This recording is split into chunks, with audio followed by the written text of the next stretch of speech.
예, 오마이TV 시청자 여러분 안녕하십니까? 저는 오마이뉴스에서 서울시를 취재하고 있는 손병건 기자입니다. 오늘은 지금 지역에선 무슨 일이 자치단체장 연색 인터뷰인데요. 예, 노원구청장 맡고 계시는 김성환 구청장님 모시고 인터뷰 진행하도록 하겠습니다. 구청장님 안녕하세요. 먼저 인사 좀 해주십시오. 네, 안녕하세요. 노원구청장 김성환입니다. 네. 오마이뉴스 TV 애청자분들하고 함께 이 특별 기획에 함께하게 돼서 큰 영광입니다. 네, 반갑습니다. 아무래도 좀 구청장님이 본인 소개하시고 그런 게 약간 명구스러우실 수도 있을 것 같아가지고 예. 제가 간단하게 좀 소개를 하면서 좀 얘기를 풀어나가도록 하겠습니다. 구청장님이 이제 고향이 이제 전남 여수시고요. 예, 1983년에 연세대학교 법학과 입학을 하셨습니다. 그래가지고 좀 법이라든가 좀 이런 것에 대해서 관심이 많은데 이 부분에 대한 얘기는 좀 나중에 하겠고요.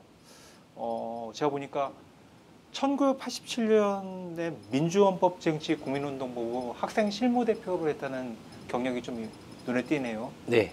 네. 최근에 뭐 영화 1987이 흥행해서도 지금 한 600~700만 원 정도 모이고 하고 그랬는데 좀 여기에 대해서 좀 당시에 어떤 일을 하셨는지 뭐 이런 거 좀 설명 좀 해주실 수 있나요?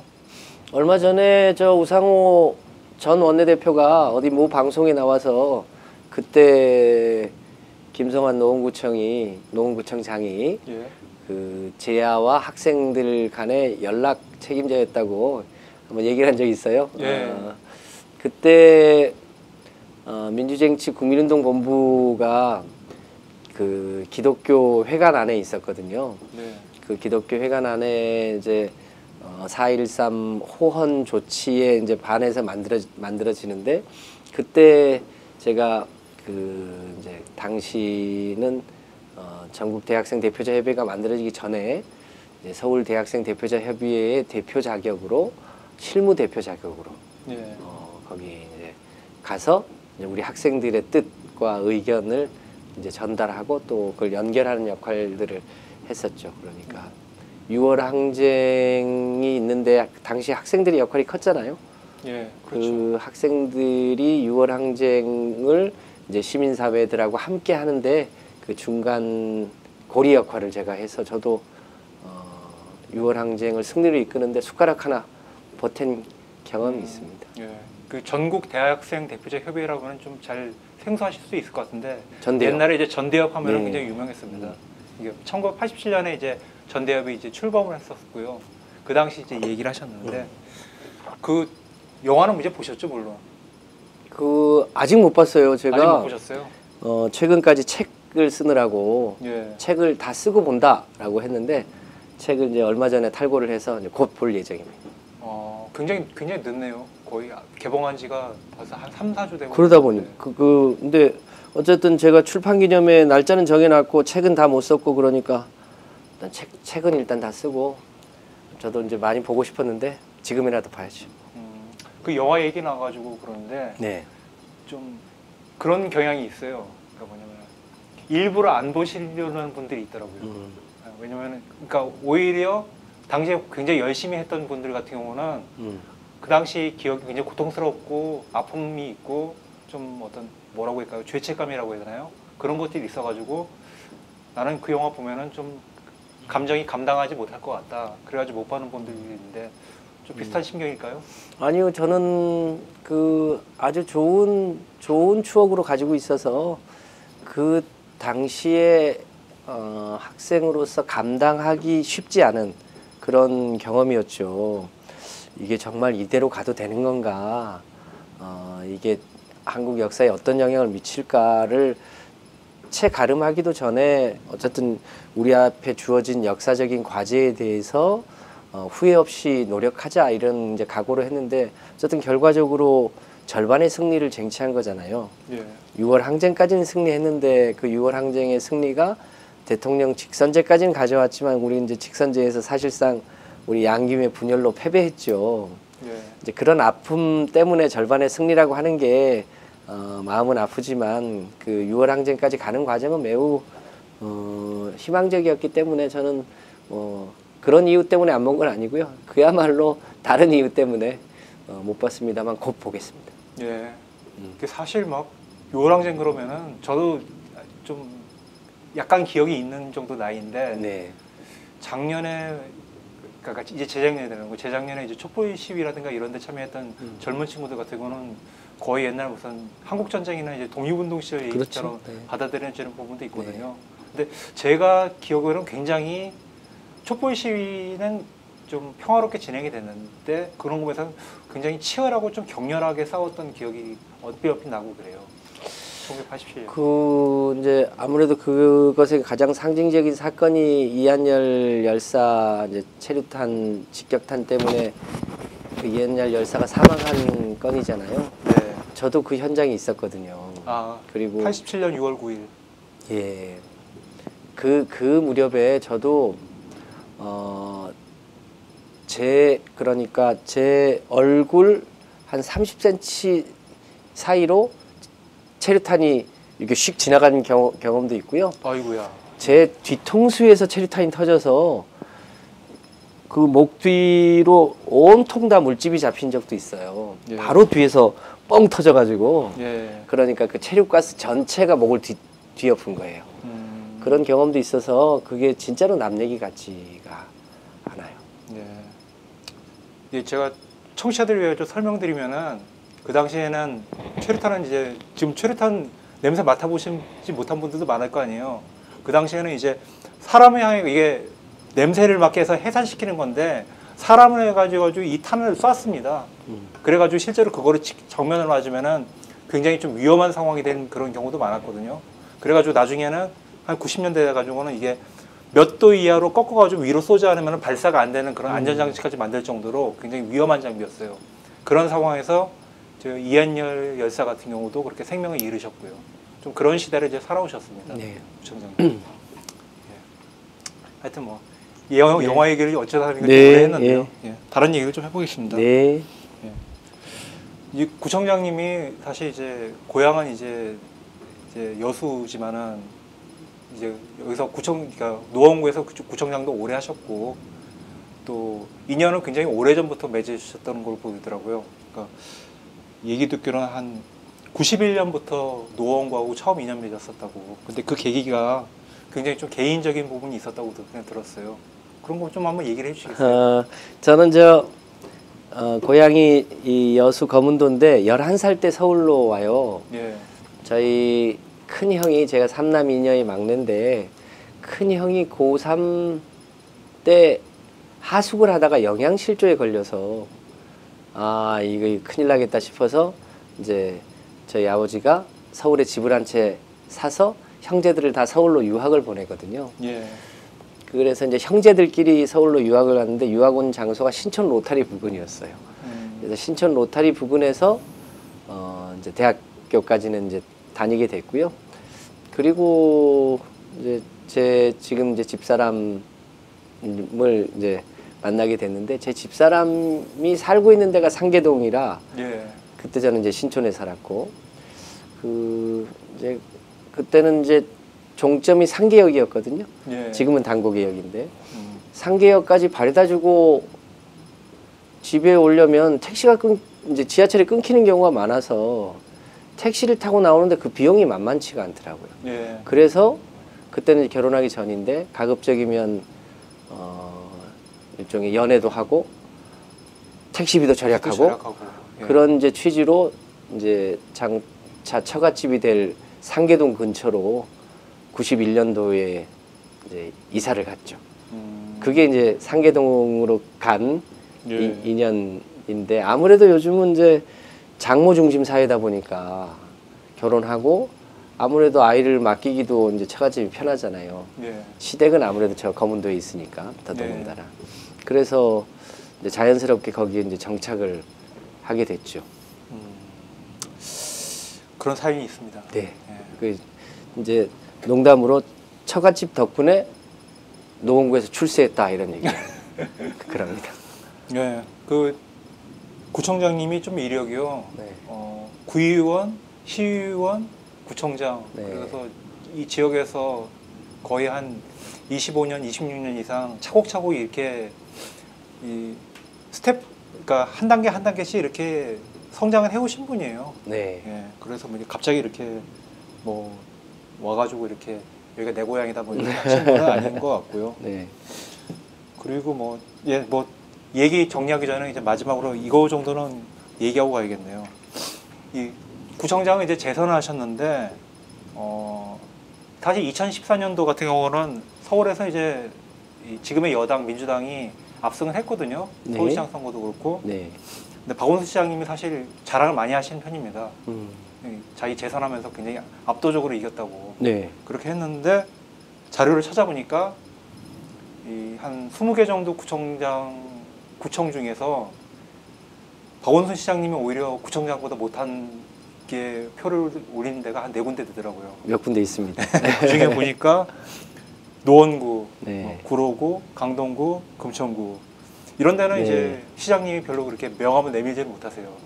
네, 자기 때문에 구청장이 덕받다 이런 얘기를 다른 데 네. 가서는 이렇게 얘기하실 네. 수 있어도 이 지역만큼은 좀 구청장님께서 초선 때도 뭐 꽤 굉장히 높은 득표를 하셨고 재선에서는 더 높게 득표를 하셔가지고 굉장히 탄탄하게 기반을 가지고 있는 그런 지역으로 이렇게 굉장히 평가를 하는 것 같네요.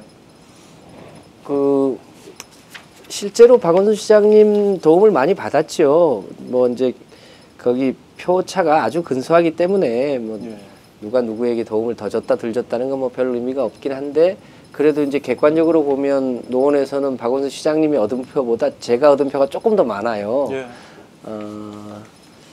큰 의미가 있는 건 아니지만 그래도 그 지역에 얼마만큼 애정과 관심을 갖고 지역 주민들하고 함께 하느냐 이게 별거 아닌 것 같지만 동네 주민들이 다 쳐다보고 있더라고요. 뭐 관심이 없는 것처럼 하면서도 예. 다 아는 거죠. 예. 오케이, 이제 구청장님을 띄워주기 위한 네. 얘기들 같은 경우, 그러니까 뭐 충분하게 이런 분이구나, 뭐 좀 아실 만한 분들 네. 아실 수 있도록 좀 제가 도움 말씀을 좀 드렸고 구청장님께서 좀 개인사 같은 걸 풀어가지고 얘기를 주셨고 네. 이제 좀 본격적으로 이 구청장을 8년을 하셨습니다. 그리고 이제 또 이제 새로운 길에 대해서 여러 가지 고민들을 하고 계시는데 좀 지나온 길과 앞으로 하시려고 하는 거에 대한 얘기를 좀 들어보도록 할게요. 이제 노원구 하면은 일단 이미지가 많이 좋아졌습니다. 예전에 비해서. 그렇죠. 예. 이제 강북의 교육 도시. 네. 좀 더 아는 분들 같은 경우는 뭐 서울의 프라이브로크를 지향하는 네. 그런 도시다. 예. 강남 프라이브로까지 아는 사람은 이제 많이 아는 겁니다. 예, 저도 네. 공부해서 아는데 네. 독일 남부에 있는 이제 네. 도시인데 예. 굉장히 좀 이 복지라든가 환경 이런 것들에서 관심 있는 사람들 같은 경우는 좀 이상향으로 생각하는 그런 예. 소도시고요. 예. 예, 그런 부분에서 이제 노원구 같은 경우 그런 거를 이제 모델로 한다고 했는데 일단은 먼저 8년 하셨잖아요. 네. 좀 해보시니까 좀 어떠세요? 그 얘기 좀 간단히 듣죠. 이제 서울 1000만 시민들이 25개 자치구에 살고 있는데 그러니까 서울 시민의식하고 자치구민의식이 어느 정도일까 이게 이제 구별하기가 쉽지는 않습니다만 예전에 비해서 그 시민들의 이사가는 비율이 줄었어요. 그러니까 예. 자기 동네 사는 정주성이 옛날에 비해서는 많이 높아졌어요. 노원구도 예전에는 그냥 잠시 아이들 교육 때문에 머물렀다가 아이들 교육 끝나면 떠나가는 곳이었는데 지금은 그 동네에 계속 살겠다고 하는 분들이 많이 늘어난 상태인데요. 예. 그 뭐 아시겠지만 서울 이제 동북권 끝이라 시내에 출퇴근하기는 다소 조금 멀죠. 그럼에도 불구하고 수락산, 불암산이 있고 중량천 큰 물줄기에 또 당연천, 목동천, 우이천 등이 있어서 일종의 이제 전형적인 소위 배산 임수 지역이거든요. 뒤쪽에 산이 있고 예. 아래쪽에 천이 있고 그 가운데 마을이 있는 그런 이제 환경이 아주 좋고 또 특히 거기에 좋은 학교들과 또 대한민국 특유의 그 사교육 시장이 이제 어울려져서 일종의 이제 교육특구라는 이름으로 있었는데 최근에는 이제 우리 노원구가 마을이 학교다 등을 통해서 예전에 비해서 훨씬 더 공교육과 관련한 여러 가지 시설들과 그런 컨텐츠들이 많이 보강이 돼서 예. 지금은 그야말로 대한민국의 가장 좋은 교육 여건을 갖추고 있고 25개구 중에 범죄 발생률이 가장 낮아요. 현격하게 범죄율이 낮으니까 아무래도 이제 안심하고 아이들이 돌아다닐 수도 있고 주민들도 마찬가지고요. 그런 이제 그 시내하고 좀 먼 단점이 있는 반면에 교육이나 환경이나 이런 마을 안전도 이런 게 높으니까 시민들의 선호도가 갈수록 높아지고 있는 아주 좋은 동네가 되어가고 있는 예. 중이죠. 예, 뭐 좀 제가 이제 구체적으로 좀 보니까 그동안 하셨던 일 중에 좀 눈에 띄는 게 자살 예방 사업 같은 거에 대해서 굉장히 좀 여러 가지 신경 쓰셨다고 하는데 사실 이제 이 자살 예방이란 이런 것들이 좀 구청에서 하기에는 약간 좀 굉장히 좀 뭐라고 해야 되나 사이즈가 좀 있는 사업이라고 해야 되나요? 좀 이거는 사실 국가라든가 좀 더 높은 단위에서 하고 그래야 되는데 좀 이런 것들을 해가지고 좀 성과를 내려고 했다는 게 약간 좀 의아스럽더라고요. 좀 어떻게 그 뭐 이제 사연이 있는데 제가 구청장을 하기 전에 노무현 정부의 청와대 정책조정비서관을 했거든요. 예. 그 무렵에 대한민국이 이제 인구 10만당 기준해서 자살률이 20명을 돌파할 무렵이에요. 그 행정관을 할 때인데 그때가 2002년, 2003년 카드 대란이 있을 때예요. 예. 그때 20명을 돌파하고 2008년도 외환위기를 거칠 때 30명을 돌파하거든요. 굉장히 빠른 속도로 자살률이 올라가고 있는 그 도중에 어떻게 하면 국가적으로 자살률을 줄여볼까. 대통령이 지시한 건 아닌데 어쨌든 대통령님 관심사항이긴 해서 당시에 보건복지부더러 어떻게 하면 자살률을 낮출 수 있을지에 대한 계획을 좀 세워보라고 했었어요. 예. 그런데 계획이랄 게 당시에 중앙정부 예산이 1년 총 예산이 5억 원이었고요. 예. 자살 예방 사업에. 예. 그러니까 중앙자살예방위원회에 위원 수당하고 무슨 캠페인 한두 번 정도 하는 예산인 거죠. 그러니까 사실상 국가가 자살을 대책을 세우질 못하고 있었던 때라 그 굉장히 안타까웠어요. 그래서 이제 동네에 들어와서 국가가 하기는 어렵더라도 내가 동네 차원에서 할 수 있는 일은 좀 해보자 이런 마음으로 했는데 잘 아시겠지만 지방정부가 권한이 크진 않아도 외교, 안보, 국방을 제외한 나머지 분야는 다 소위 깔때기처럼 할 수 있는 그런 이제 소위 그런 이제 그런 걸 일본 말로 나와바리라고 하죠. 예. 그건 넓은 편이에요. 동네에서는 여러 가지 경찰서하고도 연계하고 병원하고도 연계하고 소방서하고도 연계하고 그런 연계 협력은 아주 잘 할 수 있는 특성을 가지고 있어서 이제 그런 특성을 감안해서 전국에서 처음 이제 지방자치단체 차원의 자살 예방 사업을 시작을 하게 됐던 거죠. 예. 그 사업을 한참 하고 나름대로 이제 성과가 날 무렵에 박원순 시장님이 이제 서울시장이 돼서 이제 시장이 되니까 서울시가 새로운 일을 꼭 다 하지 말고 자치단체에서 잘하는 것은 베껴서 해라 라고 하면서 예를 든 게 노원구의 자살 예방 사업 같은 건 잘하고 있으니까 그걸 서울시로 확산해라 라고 해서 그 노원구 모델을 서울시 전체로 확산을 하거든요. 예. 그리고 이제 그게 전국적으로 퍼져나가서 당시에 전국의 자살률이 줄어들기 시작을 하죠. 그런 변화의 시작을 노원구에서 했다는 점에서 굉장히 의미가 있고요.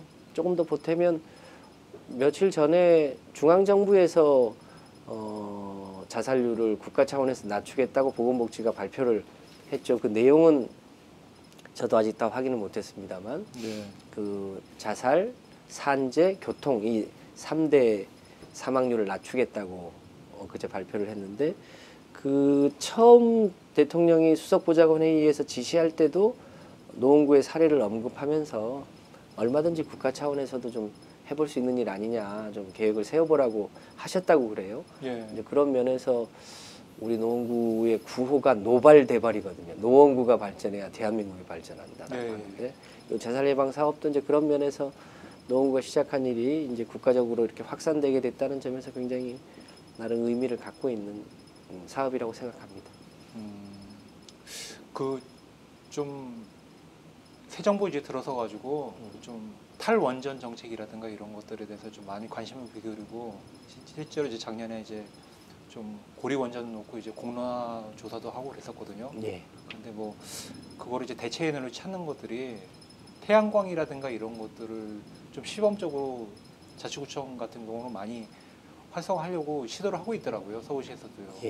예. 근데 뭐 지금 구청에서도 그 동안에 미니 태양광을 보급하려고 많은 노력을 하고 그러셨다는데 예. 좀 어느 정도 성과가 있습니까? 그 재생에너지 그러니까 원자력과 석탄 중심의 에너지를 재생에너지로 바꿔야 되는 것은 세계사적인 과제죠. 그런데 아무래도 이 재생에너지가 특히 태양광 같은 경우는 면적을 많이 필요로 해요. 예. 그러다 보니까 농촌이나 어촌, 산촌 이런 데 공간이 넓은 데는 그걸 하기가 좀 유리한데 대도시권은 좀 여건이 불리하죠.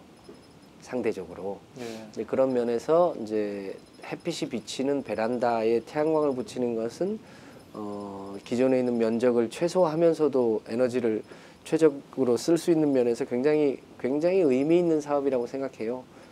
그 박원순 시장이 이제 작년 11월 달에 이제 서울 전체를 태양의 도시로 만들겠다고 발표를 했는데 네. 우리 노원구가 2014년에 태양의 도시 노원을 노원 프로젝트를 시작하거든요. 예. 그러면서 이 베란다 태양광 사업도 서울 자치구 중에는 가장 많이 현재 보급을 하고 있는 상태인데요. 주민들이 생각보다 초기에 이거 홍보할 때는 반응이 탐탁지 않더라고요. 예. 그러니까 그 당시 지금은 이제 훨씬 보조가 늘었는데 당시만 해도 60만 원 이제 사업비가 들면 그때도 한 40만 원 정도는 35만 원 정도는 이제 보조를 해주고 25만 원 정도 이제 자부담이었는데 네. 그런 정도면 3년이면 본전이 뽑히는데도 주저주저 하시는 분들이 참 많더라고요. 주저하시는 분들이 지금은 이제 자부담이 한 15만 원에서 17만 원 정도면 설치를 하거든요. 예. 근데 지금 한 3년 4년 접어드니까 그 기 먼저 설치하신 분들이 한 여름에 그 에어컨 틀면서도 전기료가 절약된 사례들이 많이 쌓이니까 예. 이제 올해부터는 아마 본격적으로 아파트 단지에 베란다 태양광을 붙이는 가구들이 아마 대폭 늘어날 거라고 보여집니다.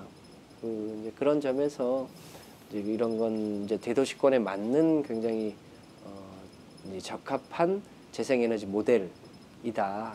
다만 그 독일이나 많은 도시들이 에너지 자립을 목표로 하는 데들이 많거든요. 네. 그 해당 도시가 쓰는 1차 에너지, 그러니까 1차 전기 에너지를 100% 재생에너지로 바꾸겠다는 데가 많은데 서울 같은 경우는 그런 이제 태양광이나 풍력을 이제 설치할 수 있는 공간이 많지 않기 때문에 에너지를 자립하는 것까지 가기는 쉽지는 않겠지만 어쨌든 서울도 최대한 노력을 해서 에너지를 자체로 생산할 수 있는 기반들을 더 많은 곳에서 아마 만들어 나가야 될 것 같고 예. 노원구가 이제 그런 면에서 독일에 프라이부르크가 있다면 대한민국에는 노원구가 있다는 각오로 여러 가지 실험들을 많이 하고 있는 중입니다. 예. 그리고 제가 보기에 좀 약간 좀 눈길을 끌었던 것이 노원구에 이제 철도공원이 조성이 되고 있고 네. 거기에 이제 노면 전차를 이제 구간이 길이가 어느 정도 되는지 제가 정확히는 모르는데 예, 그거를 이제 설치를 하셨다고 그러는데 네, 이게 제가 기록을 찾아보니까 서울에서 옛날에 9월 말부터 전차가 있었어요. 네, 근데 이제 그게 운행이 중단된 게 1968년 11월 29일인가 그렇거든요. 그럼 이제 거의 한 몇 년이 되나 한 50년 동안 이제 전차가 없던 거를 이 서울 시내에서 이제 보게 되고 그러는 것들인데 좀 이런 것들을 좀 만들어가지고 이렇게 하시는 취지라든가 이런 것들은 뭐로 생각하면 될까요? 그 역사는 역사로 끝나는 게 아니라 그 역사는 현재의 거울이잖아요. 예. 그리고 그 역사는 기억하는 것이고 그 기억은 언제든지 복원되는 것이죠. 이제 한국은 이제 그런 면에서 과거의 역사들이 잘 보존이 안 돼 있는 것들이 많아요. 그 대표적인 것 중에 하나가 이제 서울의 노면 전차 같은 거죠. 예. 옛날에 그때 운행했던 전차들이 꽤 많이 원래는 남아 있어야 될 텐데 서울에는 딱 2대 남아 있어요. 하나는 이제 서울 역사문화광장 앞에 이제 전시돼 있고요. 또 하나는 저 창경궁 뒤에 하나가 있는데 둘 다 운행이 안 되는 일종의 이제 전시형으로만 남아 있는 거죠. 그런데 뭐 아시겠지만 유럽이나 일본만 해도 그 200년 전 혹은 100년 전에 다녔던 전차가 그대로 지금도 다니는 데들이 많이 있잖아요. 예, 그렇습니다. 서울도 이제 그런 면에서 과거의 역사와 전통을 너무 현대화할 것이 아니라 그 과거의 기억들을 그대로 좀 유지하면서 그것이 계속 이제 역사로 쌓여갈 필요가 있는데 이제 그런 것 중에 하나가 이제 구한 말부터 1968년까지 다녔던 서울의 노면 전차 같은 건데 예. 마침 이제 노원구에 그 지금 광운대역으로 바뀐 옛날 성북역부터 이제 춘천 가는 열차가 일부 노선이 바뀌면서 6.3km 구간이 폐선이 됐거든요. 예. 그 폐선된 부지 끝자락에 이제 그 성북역에서 옛날 성북역에서 출발하면 첫 번째 역이 화랑대역이에요. 예. 그게 이제 육사 생도들이 타고 내리고 했던 역이거든요. 그 역이 이제 폐선이 돼서 꽤 공간이 넓은데 저희가 이제 그 공간을 활용해서 기차 공원과 박물관을 만들고 근데 거기서 이제 지하철로 오는 사람들이 걸어서 오기는 약간 멀어요. 6호선 화랑대역에 내려서 걸어와야 되는데 예.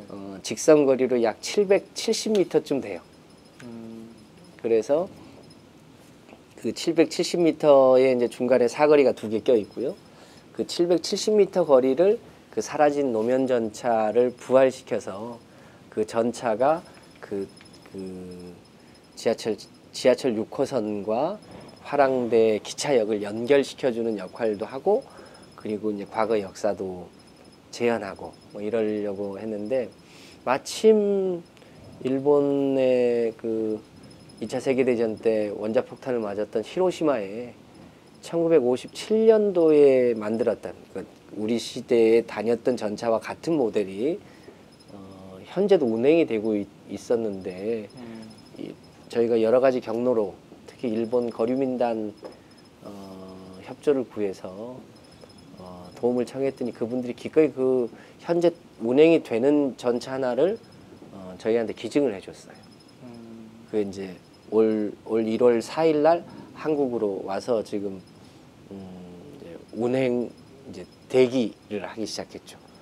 그래서 이제 각종 법률을 좀 바꿔야 될 게 있고 거기는 아무래도 이제 그 지상으로 전기를 보내야 될 거 아니에요. 예. 그 전차니까 그런 이제 시설들을 이제 새로 붙여야 되는 게 있는데 빠르면 오늘 연말 혹은 내년이면 서울에 이제 사라졌던 노면 전차가 아주 일부 구간이긴 합니다만 실제 이제 부활이 될 예정으로 있는데 저는 그런 역사성을 부활시켜 가면서 또 현대성을 입히고 또 미래로 전진하는 것 이런 게 끊기지 않고 갈 수 있도록 하는데 하나의 단초를 만들었다는 점에서 굉장히 의미 있는 일이라고 생각합니다.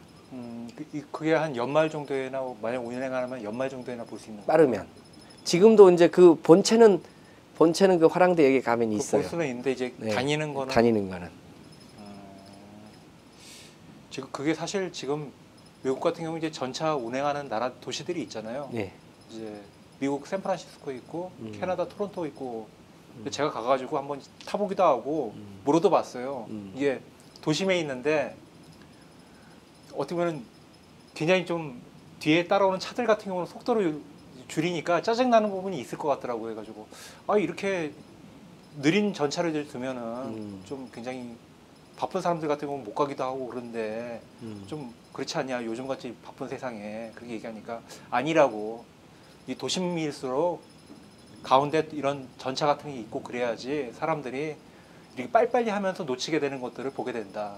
그래가지고 일부러 든다 이러면서 아 이런 게 이제 좀 그 도시의 어떤 철학을 담겨 있는 거구나 그런 느낌이 들더라고요. 네. 그런 거에 비해서 우리나라는 이제 좀 굉장히 빨리빨리 이제 없애고 그 흔적도 지우고 좀 그런 식으로 됐다면서 좀 아쉬웠는데 네. 마침 이제 노원구에서 그런 거를 이제 복원하려고 하신다고 하니까 좀 관심이 있어가지고 한번 네. 여쭤봤어요.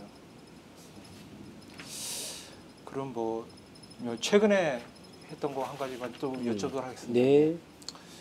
뭐 요즘 이제 가장 뜨거운 이슈가 이제 뭐 가상화폐라고 네. 뭐 비트코인이라고 좀 이런 것들에서 뭐 투자 뭐 투기 열풍 분다는 그런 얘기들 들고 그러는데 지난주에 구청장님께서 이제 서울시에 오셔가지고 이게 처음엔 저도 무슨 가상화폐 같은 걸로 알았는데 지역화폐를 뭐 도입하겠다고 그런 얘기를 하셔가지고 처음에는 아 이거 약간 좀 노이즈 마케팅 아닌가 좀 최근에 어떤 그런 것들을 해가지고 이 차이가 어떤 거지 좀 이런 부분에서 약간 의아했던 부분이 있었는데요.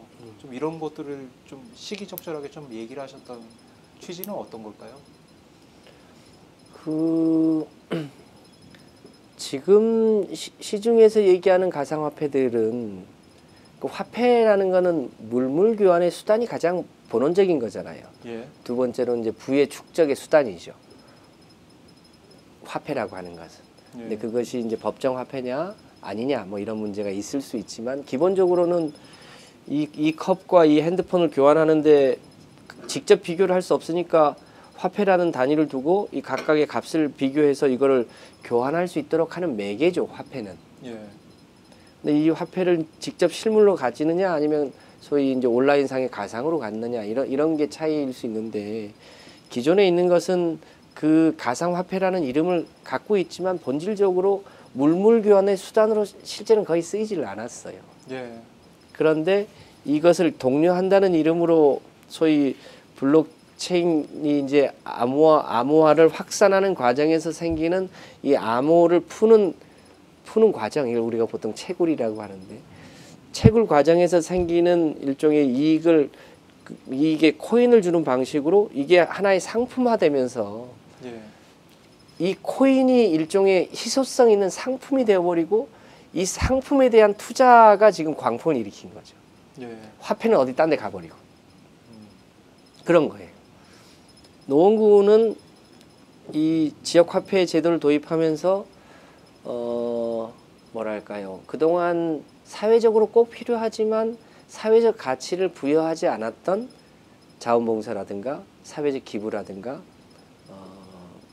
재활용센터에 내놓는 이제 물건, 자원순환이죠. 이런 사회적으로는 의미 있지만 사회적으로 가치를 부여하지 않았던 것에 가치를 부여한 거죠. 그야말로 가상화폐로 가치를 부여한 것. 자원봉사에는 시간당 700노원이라고 하는 지역화폐죠. 그게 가상화폐입니다. 그리고 노원구에 교육복지재단이라는 데가 있는데 그 교육복지재단에 월 1,000원에서부터 뭐 수십만 원씩 내는 기부자들이 있는데 그 기부자들이 그동안은 이제 연말정산 혜택을 받지만 그 외의 혜택이 없었거든요. 예. 그 기부한 금액의 10분의 1을 가상화폐로 드리는 거죠. 그리고 이제 재활용센터에 장난감을 내놓는다. 그러면 장난감을 이제 그 재활용센터에 이 장난감은 뭐 3,000원에 판다고 하면 그 3,000원의 10분의 1에 해당하는 300원을 가상화폐로 드리는 거죠.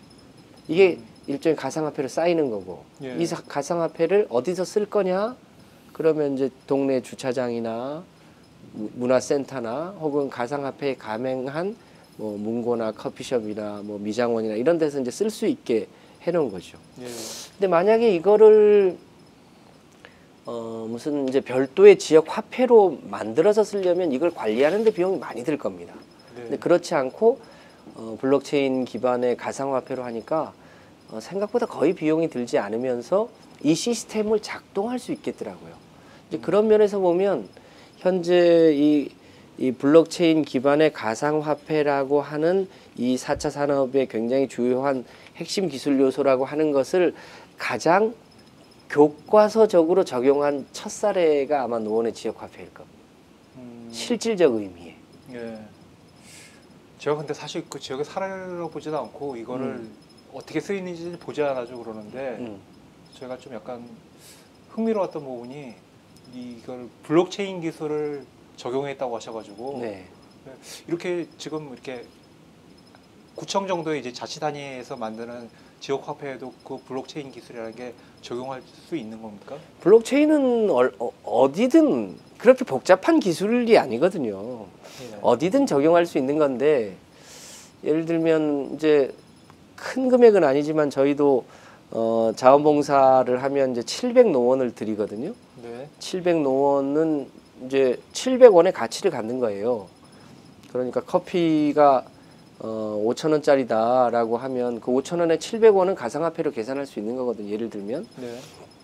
그런데 예를 들어서 이거를 뭐 해킹을 한다든지 다른 방법으로 자기가 자원봉사를 하지 않았는데도 마치 자원봉사를 수십 시간 한 것처럼 해서 자기 자원봉사량을 늘려서 예를 들면 이제 그 700노원을 뭐 몇만 원씩 늘려버릴 수도 있죠. 예. 근데 그런 거를 이제 블록체인 기반 기술로 이제 방어를 할 수 있게 하는 거죠.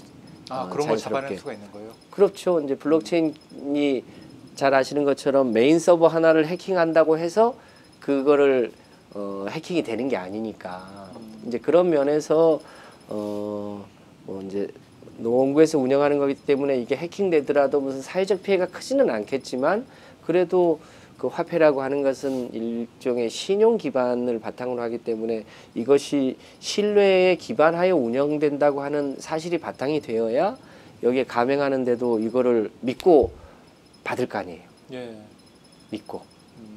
그런 면에서 그 실제 이 블록체인 기반 기술은 사용될 수 있는 데가 굉장히 많이 있을 수 있고 지금 우리 주민등록 전산망도 지금 이 블록체인 기술로 대체할 수 있다는 거 아니에요? 뭐 투표할 때도 쓸 수 예, 있다고 쓸 수도 하고요. 있고 그러니까 굉장히 그 사용될 수 있는 곳은 많이 있을 수 있다고 보여져요. 알겠습니다. 뭐 좀 굵직굵직한 이슈 중심으로 좀 네. 정리를 하도록 할게요. 네, 최근에 이제 제가 서울시 출입하다 보니까 그러니까 서울시민이다 보니까 좀 최근에 이슈가 됐던 것들이 이제 연초에 이제 미세먼지가 굉장히 매섭게 불어와가지고 네, 이 좀 경보 발령이 한 지난주에 한 3번이 있고 그랬거든요. 예, 그래가지고 뭐 서울시에서 선제적으로 대중교통 무료 정책도 하고 그랬는데 실효성이 있네 없네 여러 가지 논란도 있고 그랬어요. 네, 근데 이게 사실 굉장히 무슨 국내적인 요인이 있고 국제적인 그러니까 국외적인 요인이 있고 이러다 보니까 좀 여러 가지 갑론을박들이 있고 그랬었는데 좀 이 구청 단위에서도 나름대로 어떤 생각했던 어떤 미세먼지에 대한 어떤 자체적 어떤 방배책도 있었던 걸로 그렇게 들었는데 좀 어떻게 풀어갔으면 좋겠다고 생각하세요? 그러니까 이게 이제 본질적으로 미세먼지의 근원을 차단해서 미세먼지를 줄이는 것 이게 가장 중요한 문제죠. 네.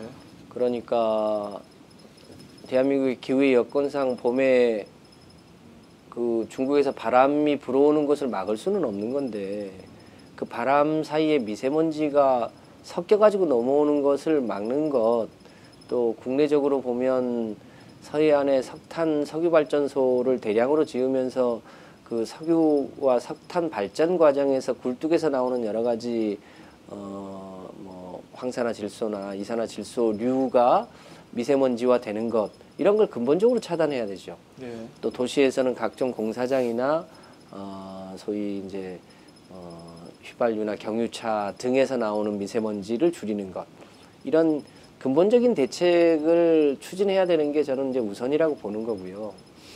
그 다만 이것을 근본적으로 추진하는 데는 시간이 많이 걸리죠. 그러면 그것이 다 해결될 때까지 참으란 말이냐. 와 관련해서 그 미세먼지를 대증적으로 처리하는 그러니까 미세먼지를 일시적으로라도 저감하기 위한 여러 가지 방법, 그러니까 이번에 이제 박원순 시장이 취했던 것처럼 그 시기만이라도 자동차 통행량을 줄여서 그 미세먼지의 총량을 줄이는 것도 이제 하나의 방법일 수 있어서 저는 뭐 그 자체가 잘못됐다 이렇게 생각하지는 않고요. 우리 노원구에서도 우리가 이제 국가적 차원에서 해결할 수 있는 거를 구해서 하기는 어렵기 때문에 미세먼지가 발생했을 때 그 미세먼지를 소위 공중에 부유하는 것을 빨리 이제 제거하기 위한 노력을 여러 가지 실험을 해봤습니다. 그러니까 우리가 이제 보통 살수차에서 물은 보통 바닥으로 이렇게 떨어지는데 그 살수차의 물을 공중으로 이렇게 분무를 시켜서 공중에서 이렇게 그 분무된 물이 이 미세먼지를 포집해가지고 같이 바닥으로 떨어뜨리는 실험들을 했는데요. 이게 실험의 원조가 어디에 있냐면 축산 분뇨 실험장에 있어요. 그러니까 돼지 농가나 그 소 축산 농가에 냄새가 심하거든요. 똥 냄새 때문에. 네네. 그러면 거기서 그런 이제 물 안개 분무를 해요. 그러면 그게 날아가서 돼지 똥 분자와 소똥 분자를 포집해가지고 떨어뜨리거든요. 그럼 냄새가 줄어요. 이게 굉장히 이론적인 거예요. 그 실험을 노원구가 해봤는데 문제는 그 미세먼지를 측정하는 실험 도구가 이게 미세먼지인지 물 분자인지를 구별을 못하더라. 그게 측정 도구가. 그러니까 완전하게 이제 과학적으로 효과를 증명하기가 쉽지 않아요. 그런데 이제 공기는 순환되고 예를 들면 이제 미세먼지가 있고 이제 안개 분무를 뿌렸어요. 예. 뿌렸는데 이 안개 분무가 다 거친 다음에 측정을 하면 또 새로운 게 이렇게 들어오는 거죠. 예. 그러니까 그거를 예를 들면 이제 안개 분무가 이렇게 뿌려지는 상태에서 미세먼지가 얼마나 줄였는가를 측정하면 좋은데 그렇게 측정하니까 이게 물 분자하고 미세먼지 분자를 구별을 못하거나 심지어 고장까지 나더라고요. 예. 이제 그런 어려움 때문에 저희가 이건 충분히 효과적일 거라고 예측은 했지만 과학적으로 증명하기가 쉽지 않더라고요. 근데 또 한 가지 단점은 이런 이제 한겨울에는 그런 이제 안개 분무 방식을 하기가 어렵더라고요. 얼어버리니까. 예. 네, 그러니까 조금 이제 좀 날씨가 따뜻할 때나 봄철이나 가을철들에는 저희는 계속 그걸 지금 하고 있어요. 그 방식을 그 주민들한테 이건 수돗물이고 깨끗하다고 말씀드리고 하니까 주민들 반응은 괜찮은데 아직 이제 안타깝게도 과학적으로 그것이 얼마만큼 미세먼지 농도를 낮추는지에 대해서는 객관적인 데이터를 내기가 쉽지 않은 게 조금 한계가 있는데요. 어쨌든 본질적으로는 미세먼지의 총량을 근원적으로 차단하기 위한 노력 그리고 이런 이제 여러 가지 광역 차원의 노력, 기초 차원의 노력 이런 게 결합이 되면 조금씩 나아지지 않을까 이렇게 생각합니다. 예, 뭐 이제 뭐 거의 정리를 할 때가 됐는데요. 네.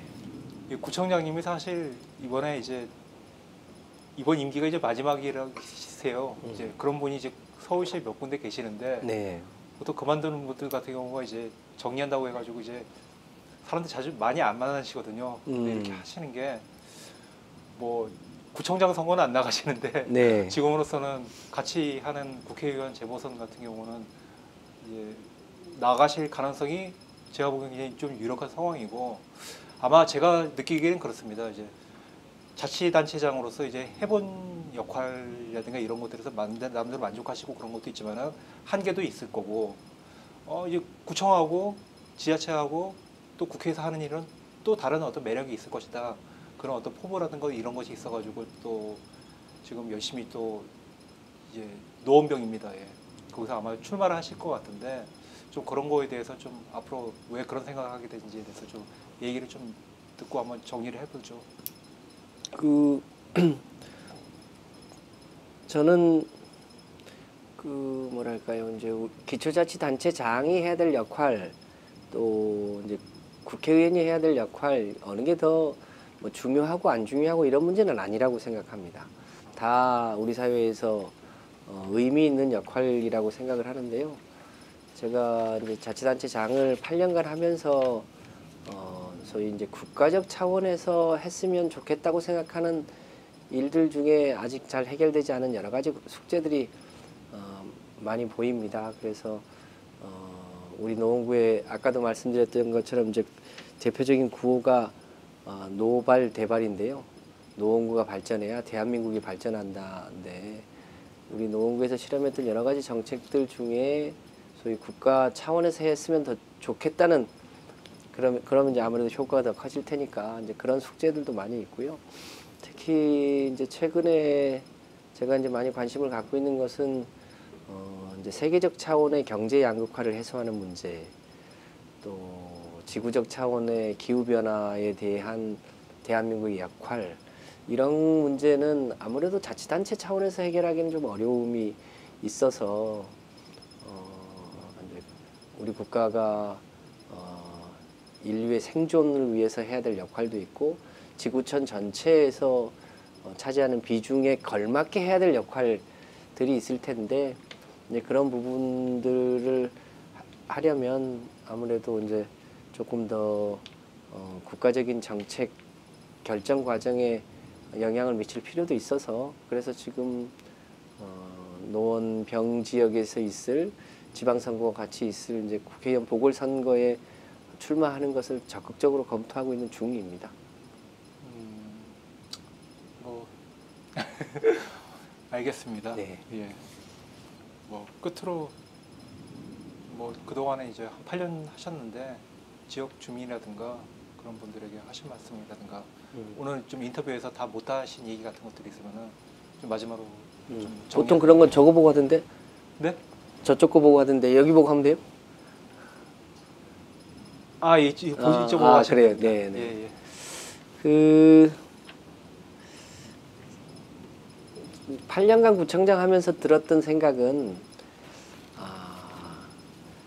세상의 모든 짐을 혼자서 진다고 해서 세상 일이 되는 건 아닌 것 같더라고요. 그러니까 뜻을 같이 하는 사람과 같이 머리를 맞대고 그것이 동네가 될 수도 있고 또 같은 동료 자치단체 장이 될 수도 있고 또 여러 사람들이 될 수 있을 텐데 결국은 사람들이 하는 일 같아요. 우리 촛불이 세상을 바꾼 것처럼. 그런데 누군가가 움직이지 않으면 아무도 안 움직인다는 거예요. 내가 움직여야 내 주변이 움직이고 내 주변이 움직여야 그 동네가 움직이고 사회가 움직이고 그러는 거죠. 이제 그런 면에서 우리가 가야 될 방향, 가치, 미래 이런 거에 대해서 오마이뉴스도 그동안 여러 가지 이제 그 새로운 공론 형성을 위해서 노력을 많이 해오셔서 한편으로 감사드리고요. 이제 저도 이제 8년간 자치단체장으로서 그런 역할들을 나름 해온다고 했는데 앞으로도 우리 대한민국이 가야 될 숙제들이 참 많죠. 여러 층위에서 예. 그 숙제들이 많지만 우리 깨어있는 시민들 그 촛불의 그 정신, 가치를 서로 믿고 그 촛불을 하나하나 켜나가다 보면 그리고 그 힘들이 이렇게 모이다 보면 대한민국은 굉장히 역동적인 나라여서 앞으로도 이제 잘 나가게 되지 않을까 이런 희망을 많이 갖게 됩니다. 어려운 숙제가 있더라도 이제 같이 손잡고 더불어 하다 보면 잘 될 수 있을 거다 이런 희망을 갖게 됐다는 점에서 이제 개인적으로는 큰 이제 보람이 있고요. 앞으로 어떤 파도가 또 밀어닥칠지 모르죠. 뭐 지금도 여러 숙제들이 대한민국이 많이 있잖아요. 이 숙제들도 같이 지혜를 모아서 가다 보면 저는 잘 될 수 있지 않을까 이런 희망을 마지막으로 전하고 싶습니다. 예. 오늘 인터뷰하면서 좀 기억이 나서 그냥 노발대발. 네, 노발대발. 예, 저는 사실 다른 분이 쓰셔가지고 그분이 만든 말인데 네. 기발하구나 이렇게 생각했는데 네.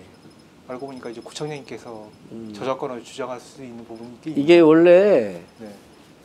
2014년 1월 1일 날 제가 매년 1월 1일 날 봉화에 가는데 권양숙 여사님이 하신 얘기예요. 아 그래요? 노무현 재단이 발전해야 대한민국이 발전한다. 노발하면 대발하세요. 이렇게 하셔서 네. 제가 KTX 타고 올라오면서 야 이게 같은 옷이라 내가 좀 써도 되겠구나 싶어서 이제 제가 재선 도전할 때 메인 슬로건으로 썼거든요. 그러다가 그 이제 우리 노동조합 행사 때 그것도 같은 노시니까 예, 노동조합이 발전하면 대한민국이 발전한다. 이거를 이제 노동조합 행사에서 제가 처음으로 썼어요. 아마 그게 이제 퍼져 나가서 대통령님도 쓰시지 않으셨을까 예. 싶거든요. 최근엔 노인복지 하시는 분들이 쓴대요. 노인복지가 발전해야 대한민국이 발전한다. 예. 예, 그래서 이게 이제 무엇이 먼저인지 모릅니다. 근데 제가 저 저작권자는 아닙니다. 저는 이제 노무현 재단에서 뵙겠습니다. 예, 그러니까 아마 근데 어쨌든 그렇게- 선거 슬로건을 그렇게- 이렇게 예. 하신 거는 이제 처음이시라니까 네. 저작권을 인정해 드려야 되지 않나 네. 그런 취지로 하는 말입니다. 네. 예, 좀 장시간 인터뷰가 있었고요. 또 장시간 동안 인터뷰 동안에 좀 그동안에 해왔던 일이라든가 또 앞으로 하려는 일들에 대해서 좀 여러 가지 잘 정리해가지고 말씀을 주셨고요. 뭐 또 정치인으로서 행정가이면서 새로운 길을 가신다는 구청장님 뭐 어떻게 하시는지 한번 지켜보도록 하겠습니다. 예. 지금까지 인터뷰 고맙습니다. 네. 저는 오마이뉴스 손병관이었습니다. 감사합니다. 고맙습니다.